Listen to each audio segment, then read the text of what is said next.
தலைப்பு தொடைகள்.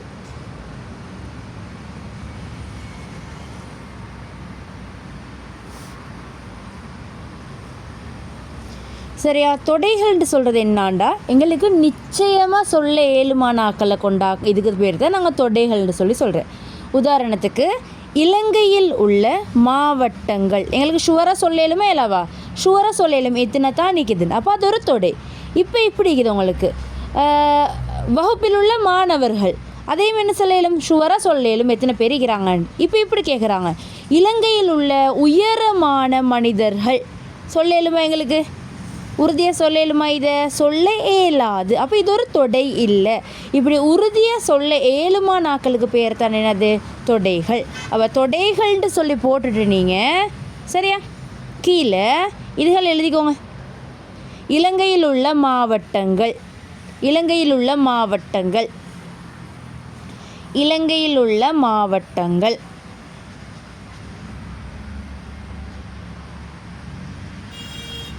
இலங்கையில் உள்ள மாவட்டங்கள்.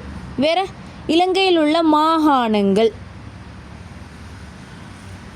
இலங்கையில் உள்ள மாகாணங்கள்.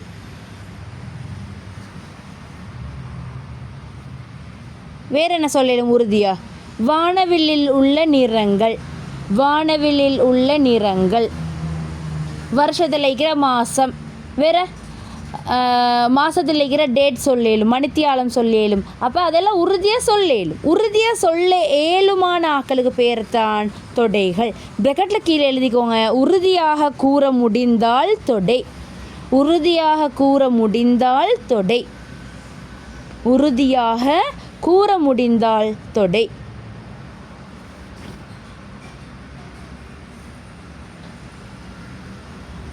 உறுதியாக கூற முடிந்தால் தொடை.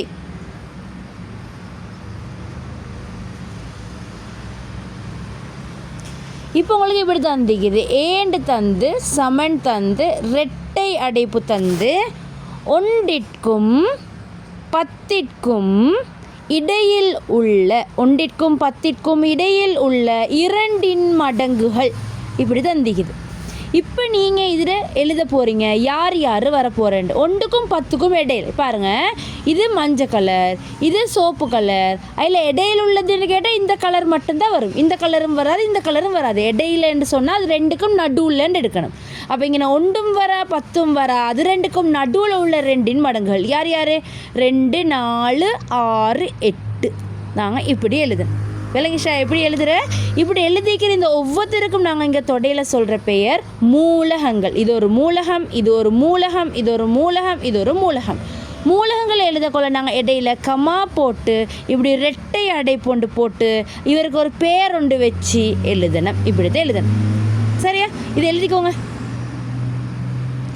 ஏ சமன், ஏ சமன், ஏ சமன்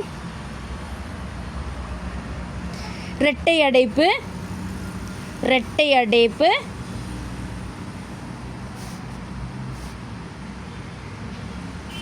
ஒன்றிற்கும் பத்திற்கும், ஒன்றிற்கும் பத்திற்கும், ஒன்றிற்கும் பத்திற்கும்,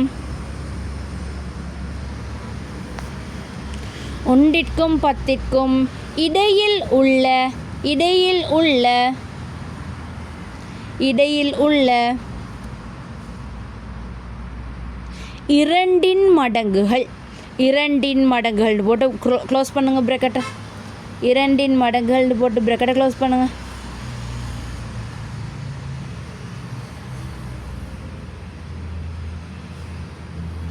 அடுத்தது ஏ சமன் இரட்டை அடைப்பு போட்டு அதுக்கு 2, 4, 6, 8 எழுதுங்க.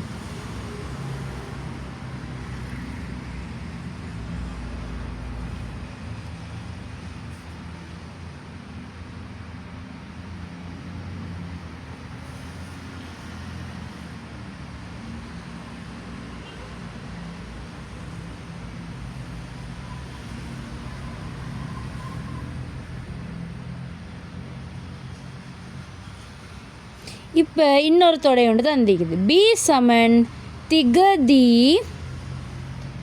என்பதில் உள்ள எழுத்துக்கள், திகதி என்பதில் உள்ள எழுத்துக்கள்னு சொல்லி தந்திக்குது. இப்போ நீங்கள் என்ன செய்ய போகிறீங்க, பி சமன் மூலகங்கள் எழுத சொன்னால் ரெட்டை அடைப்பை போட்டு இங்கே உள்ள எழுத்து யார் யார், தீனா காணா தீனா. ஒரு எழுத்தை நாங்கள் ஒரு முறை தான் எழுதணும். அப்போ தீனாவை ஒரு முறையும் காணாவை ஒரு முறையும் எழுதி பிரக்கெட்டை மூடுறேன், அவ்வளோதான். விளைச்சா ஒரு எழுத்து ஒரு முறை தான் எழுதுறேன். எழுதிக்கோங்க இதை. பி சமன் திகதி என்பதில் உள்ள எழுத்துக்கள்